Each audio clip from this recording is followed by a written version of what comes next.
Very first lecture of फ्लूसेंट GK. ठीक है, लास्ट लेक्चर में हमने ओवरव्यू किया था कि इसमें क्या क्या चीजें हैं, इंडेक्स हमने देखा था।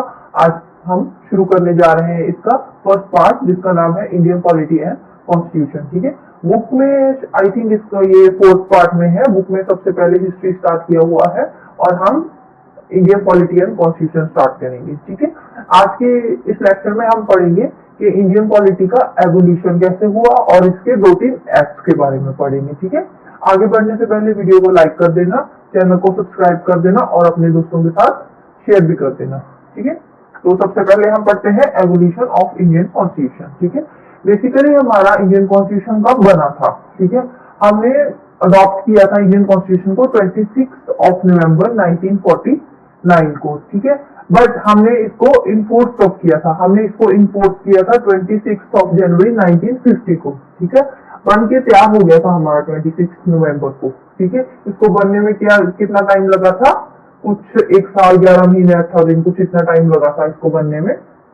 तो बन के 26 नवंबर 1949 को ये तैयार हो गया था हमारा, हमने अडॉप्ट कर लिया था हमारे कॉन्स्टिट्यूशन को। ठीक है, कॉन्स्टिट्यूशन क्या है? एक बुक है जिसमें सारा कुछ आर्टिकल्स वगैरह सब लिखा हुआ है। ठीक है, आगे हम इसको पढ़ेंगे डिटेल में।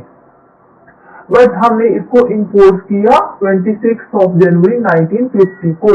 रीजन क्या है? क्योंकि 26 जनवरी 1929 को हमारे जो इंडियन नेशनल कांग्रेस थे उन्होंने पूर्ण स्वराज की डिमांड की थी, तो इसलिए ये इस डेट को इम्पोर्टेंट मानते हैं 26 जनवरी को।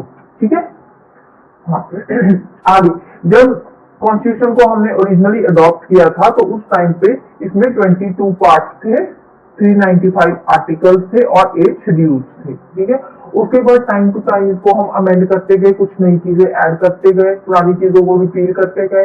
तो उसके चलते हुए आज की डेट में अगर हम बात करें तो इसके 22 की जगह पे 24 पार्ट्स हैं आज की डेट में। ठीक है, और आर्टिकल्स है अराउंड 470 आर्टिकल्स है। ठीक है, विकिपीडिया से मैंने देखा था, तो आर्टिकल्स बढ़ते कम होते रहते हैं। ठीक है, कोई नया आर्टिकल ऐड हो जाता है, पुराना रिपील कर देते हैं, तो ये फिक्स नहीं है इसका। ठीक है, और शेड्यूल्स आज की डेट में 8 की जगह पे कितने हो गए? 12 हो गए।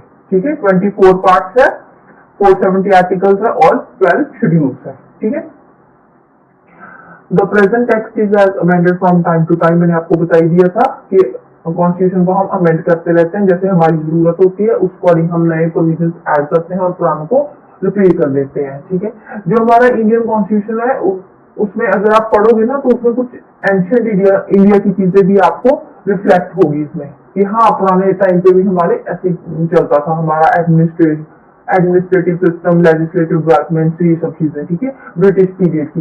क्यों? क्योंकि हमने वहीं से तो सारी चीजें ली है, अडॉप्ट की है। कुछ चीजें हमने ब्रिटिश पार्लियामेंट से अडॉप्ट की है, कुछ चीजें हमने यूएसए से अडॉप्ट की है, कुछ चीजें हमने कनेडियन पार्लियामेंट से ली है। तो हमने जो अपना पार्लियामेंट बनाया है उसको सारी कंट्रीज में से थोड़ी थोड़ी चीजें लेकर हमने एक बुक में कंपाइल करके हमारा पूरा कॉन्स्टिट्यूशन तैयार कर दिया है। ठीक है, तो इसकी जो क्रोनोलॉजी है, डिस्क्रिप्शन, इवेंट्स, वो सारी चीजें हमने एक क्रोनोलॉजी में लगा के एक बुक में लिख के रख दी है। ठीक है, इसीलिए जो हमारा कॉन्स्टिट्यूशन है वो वर्ल्ड का लार्जेस्ट रिटन कॉन्स्टिट्यूशन बन गया है। ठीक है, वर्ल्ड लार्जेस्ट रिटन कॉन्स्टिट्यूशन। ठीक है, जो हमारा ब्रिटिश का कॉन्स्टिट्यूशन है ना, अगर आप वो देखोगे ब्रिटिश का कॉन्स्टिट्यूशन तो वो ओरल है। ठीक है, वो रिटन नहीं है। जो हमारा इंडिया का कॉन्स्टिट्यूशन है वो रिटन है। ब्रिटिश का ओरल कॉन्स्टिट्यूशन है, इंडिया का रिटन कॉन्स्टिट्यूशन है। ठीक है, तो आगे हम बात करते हैं administrative and legislative reforms before 1857। 1857 से पहले जो एक्ट्स वगैरह आए थे ब्रिटिशर्स के टाइम पे, उन एक्ट्स के बारे में हम पहले पढ़ेंगे। इनमें से भी क्योंकि कुछ क्वेश्चंस पूछ लिए जाते हैं काफी स्टेट एग्जाम से, इंपॉर्टेंट है एग्जाम पर्सपेक्टिव से। ठीक है, सबसे पहले आता है हमारा रेगुलेटिंग एक्ट ऑफ 1773। ठीक है, अब ये बना था, एक कमेटी आई थी 1773 में, एक कमेटी बनी थी जिसके हेड थे हमारे ब्रिटिश के प्राइम मिनिस्टर लॉर्ड नॉर्थ। ठीक है, इस कमेटी की रिपोर्ट के बेसिस पे रेगुलेटिंग एक्ट 1773 लेकर आए थे। ठीक है, कमेटी का हेड कौन था? Lord north. लॉर्ड नॉर्थ कौन था? ब्रिटिश का प्राइम मिनिस्टर था। ठीक है, तो जो ईस्ट इंडिया कंपनी की गवर्नेंस थी वो इस एक्ट के अंदर क्या काम हुए थे? ठीक है, वो अब हम देखेंगे। ठीक है, इस एक्ट के अंदर जो ईस्ट इंडिया कंपनी इंडिया में आई थी ना, तो वो ईस्ट इंडिया कंपनी की जो गवर्नेंस थी उसको अब इन्होंने ब्रिटिश पार्लियामेंट के कंट्रोल के अंदर कर दिया। ठीक है, कि वो सारा जो भी ईस्ट इंडिया कंपनी का काम हो रहा है इंडिया में, कोई ट्रेड हो रहा है, कुछ भी हो रहा है, तो उसको कौन देखेगा? ब्रिटिश की पार्लियामेंट देखेगी, वही उसको कंट्रोल करेगी, उसमें इंडिया का अब कोई कंट्रोल नहीं है। ठीक है, और इम्पोर्टेंट चीज इन्होंने क्या की थी, जो बंगाल का गवर्नर था, ठीक है, उसको इन्होंने क्या बना दिया? Governor general. ठीक है, गवर्नर को गवर्नर जनरल बना दिया, किसका? कैलकाटा, बॉम्बे एंड मद्रास का। ठीक है, गवर्नर ऑफ बंगाल उसको क्या बना दिया? Governor general of Calcutta, Bombay and Madras. ठीक है, और पहला गवर्नर जनरल कौन था? Warren Hastings. ये थोड़ा इंपॉर्टेंट है। ठीक है, वॉरेन हेस्टिंग वाला paper as it is question आ जाता है कि who was the first governor general of India. ठीक है, तो आंसर होगा आपका वॉरेन हेस्टिंग। ठीक है, अभी के लिए हमने कौन कितने पॉइंट्स पढ़े हैं? 4 पॉइंट्स पढ़े हैं। पहला क्या था? कमेटी बनी थी, कमेटी के बेसिस पे हमारा रेगुलेटिंग एक्ट 1773 बना था। सेकंड क्या था? East India company British control के अंडर आ गई थी। थर्ड क्या था? गवर्नर जनरल बन गया था। और फोर्थ क्या था? पहला गवर्नर जनरल वॉरेन हेस्टिंग था। आगे और इन्होंने क्या किया? एक्ट के अंदर सुप्रीम कोर्ट बना दी कैलकाटा में 1774 में। ठीक है, 1 साल बाद इन्होंने कैलकाटा में सुप्रीम कोर्ट बना दी। ठीक है, तो फर्स्ट सुप्रीम कोर्ट कब बनी थी? कैलकाटा में 1774 में। ये भी क्वेश्चन बन सकता है। ठीक है, sir Elijah Impey was the first chief justice. ठीक है, इतना इंपॉर्टेंट नहीं है, बट हाँ चलो आप पढ़ सकते हो, आपके नॉलेज के लिए अच्छी इंफॉर्मेशन है। ठीक है, अब गवर्नर जनरल को इन्होंने पावर्स दे दी कि वो रूल्स एंड रेगुलेशंस बना सकता है सुप्रीम कोर्ट के कंसर्ट के साथ। ठीक है, अगर सुप्रीम कोर्ट चाहे तो गवर्नर जनरल उसके अकॉर्डिंग रूल्स एंड रेगुलेशंस बना सकता है। ठीक है, ये है था हमारा रेगुलेटिंग एक्ट ऑफ 1773। ठीक है, ये इसके इंपॉर्टेंट पॉइंट्स थे।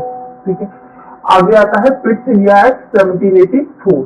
ठीक है, हाँ, अब ऑब्वियसली आपको पता है 1784 में बना होगा, अगर पिट्स इंडिया एक्ट 1784 का है तो। अब ये एक्ट क्यों बनाया? अब जो पहले रेगुलेटिंग एक्ट 1773 आया था ना, तो उसमें कुछ कमियां रह गई थी, उसको इम्प्रूव करने के लिए इन्होंने बना दिया पिट्स इंडिया एक्ट 1784। ठीक है, अब इसमें इन्होंने क्या किया? एक बोर्ड ऑफ कंट्रोलर्स बनाए थे, बोर्ड ऑफ कंट्रोलर्स ये रहे। ठीक है, इनको इसका हेड कौन था? बोर्ड ऑफ कंट्रोलर्स का ब्रिटिश गवर्नमेंट। ठीक है, उस टाइम पे ऑब्वियसली इंडियंस को तो वो भी पावर्स देते नहीं थे, तो हर चीज का जो भी हेड बनता था वो ब्रिटिश गवर्नमेंट की रहती थी। ठीक है, बोर्ड ऑफ कंट्रोलर्स बनाए, उसका हेड बना दिया इन्होंने ब्रिटिश गवर्नमेंट को। ठीक है, इसमें कितने मेंबर्स थे बोर्ड ऑफ कंट्रोलर्स में? टोटल 6 मेंबर्स थे। ठीक है, तो ये सारी अब काम वाम दिखती थी। तो अब इनको कौन कौन सी रिस्पॉन्सिबिलिटीज दी? इनको सारी पॉलिटिकल रिस्पॉन्सिबिलिटीज दे दी बोर्ड को, कि अब बोर्ड सारा पॉलिटिकल काम जितना भी होगा वो कौन देखेगा? ये बोर्ड देखेगा, बोर्ड ऑफ कंट्रोलर्स देखेंगे। ठीक है, और इन्होंने क्या किया? कुछ trade and commerce related issues जो थे वो भी सारी किसको दे दिए? बोर्ड ऑफ डायरेक्टर्स को, कंपनी के। ठीक है, जितने भी ट्रेड या कॉमर्स से रिलेटेड कोई भी इशू आएगा उसको कौन देखेगा? Board of directors. ठीक है, अब जो प्रोविंसेस थे उनको गवर्नमेंट जो प्रोविंसेस थे उन्होंने सेंट्रल गवर्नमेंट और गवर्नर जनरल उनकी इंस्ट्रक्शंस को फॉलो करना था प्रोविंसेस में। ठीक है, फिर उनके अकॉर्डिंग काम करना था। अगर कोई भी प्रोविंसेस की गवर्नमेंट फेल होती है, अपना काम अच्छे से नहीं कर रही, तो गवर्नर जनरल के पास ये पावर होती थी कि वो उस गवर्नमेंट को डिसमिस भी कर सकती है। ठीक है, तो अब सारी पावर्स इन्होंने क्या दे दी? किसको दे दी थी? गवर्नर जनरल को। ठीक है, गवर्नर जनरल कौन था? ब्रिटिशर्स था। ठीक है, तो अब प्रोविंसेस क्या थी? अगर आपको नहीं पता तो प्रोविंसेस बेसिकली क्या होते थे? जैसे आज की डेट में स्टेट्स होती है ना, स्टेट्स तो चलो थोड़ी बड़ी होती है, तो उस टाइम पे जो प्रोविंसेस थे वो ब्रिटिशर्स ने इंडिया को प्रोविंसेस में डिवाइड कर रखा था छोटे छोटे, ताकि उस पर कंट्रोल करना इजी हो जाए। ठीक है, तो वो जो प्रोविंसेस थे, प्रोविंसेस के बेसिस पे भी एक उन्होंने गवर्नमेंट बनाई हुई थी। ठीक है, जैसे आज की डेट में स्टेट गवर्नमेंट होती है, वैसे प्रोविंसेस की भी गवर्नमेंट बनाई थी, बट उसका जो कंट्रोल था वो किसके पास था? वो ब्रिटिशर्स के पास ही होता था। ठीक है, अगर वो प्रोविंसेस की गवर्नमेंट अच्छे से काम नहीं कर रही तो गवर्नर जनरल के पास पावर होती थी कि वो उस गवर्नमेंट को डिसमिस कर सकता है। नेक्स्ट आता है चार्टर एक्ट 1793। ठीक है, इसमें क्या था? इसमें जो हमने पहले के 2 एक्ट पढ़े थे, रेगुलेटिंग एक्ट और पिट्स इंडिया एक्ट, ठीक है, उनके सारे प्रोविजंस को कंसोलिडेट करके उन्होंने चार्टर एक्ट 1793 में डाल दिया था। ठीक है, अब पिछले एक्ट में, पिछले एक्ट में हमने पढ़ा था ना, बोर्ड ऑफ कंट्रोलर्स बनाए थे उन्होंने। अब जो बोर्ड ऑफ कंट्रोलर्स बनाए थे, अब उनको सैलरी देनी पड़ेगी, ठीक है, उनके मेंबर्स को पेमेंट देनी पड़ेगी। जितनी भी सैलरीज होती थी वो सारी कहाँ से जाती थी बोर्ड ऑफ कंट्रोलर्स की? इंडियन रेवेन्यू से, ठीक है। अब थे कौन board of controllers? Britisher, but उनको सैलरी कहाँ से मिलती थी? इंडियन रेवेन्यू से मिलती थी, ठीक है। अब जो कोर्ट बनी थी, सुप्रीम कोर्ट बनी थी ना रेगुलेटिंग एक्ट के अंदर 1774 में, तो सुप्रीम कोर्ट को पावर दे दी कि वो अपने हिसाब से रूल्स एंड रेगुलेशन को देख सकती है, ठीक है। सुप्रीम कोर्ट के पास इन्होंने पावर दे दी कि वो रूल्स एंड रेगुलेशन को इंटरप्रेट कर सकता है, ठीक है। तो ये था चार्टर एक्ट 1793। आगे के एक्ट हम आगे की वीडियोस में देखेंगे। This is the end of this video.